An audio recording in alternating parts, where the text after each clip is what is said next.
One of the reasons to believe in the resurrection is because we saw fear turn into courage.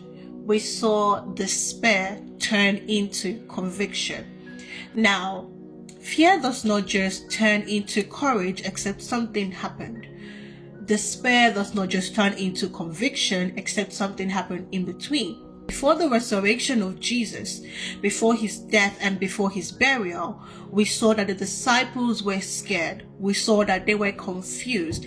We saw that the disciples fled when Jesus was arrested. We even saw that Peter denied him 3 good times.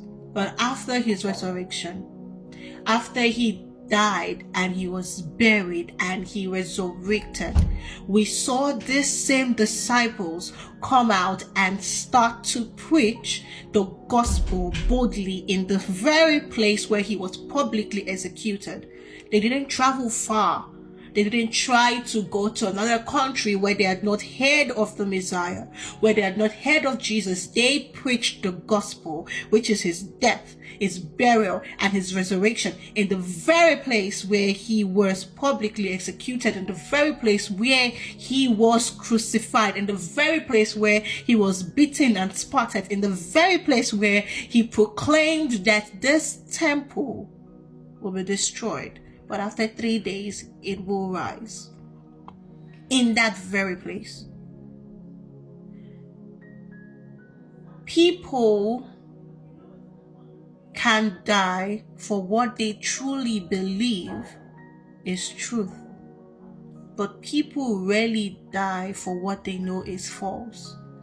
And we see this in the lives of the disciples, that after the resurrection, they gained no wealth, they gained no popularity. All that they got was rejection and horrible deaths. Peter was crucified upside down in Rome. Andrew was crucified on an X-shaped cross in Greece. James, the son of Zebedee, was beheaded by Herod.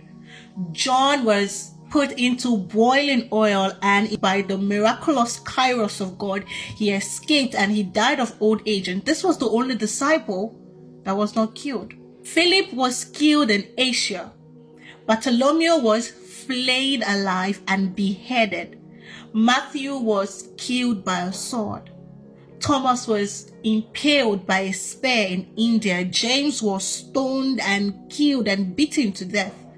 Jude was beaten with clubs and hacked with an axe in Persia. Should I continue? Matthias, who was chosen to replace Judas, was stoned and beheaded.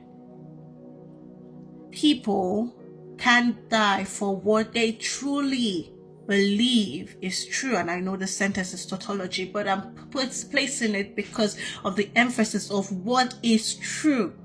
But they rarely go through so much suffering, that kind of suffering, for what they know is false or for a story that they invented. The resurrection gave the disciples boldness beyond natural ability. It shows the power of God to transform from fear into courage. Now, to the one whom God loves and is still considering, this is part 7 of a 10-part series called 10 Reasons Why You Should Believe in the Resurrection of Jesus Christ.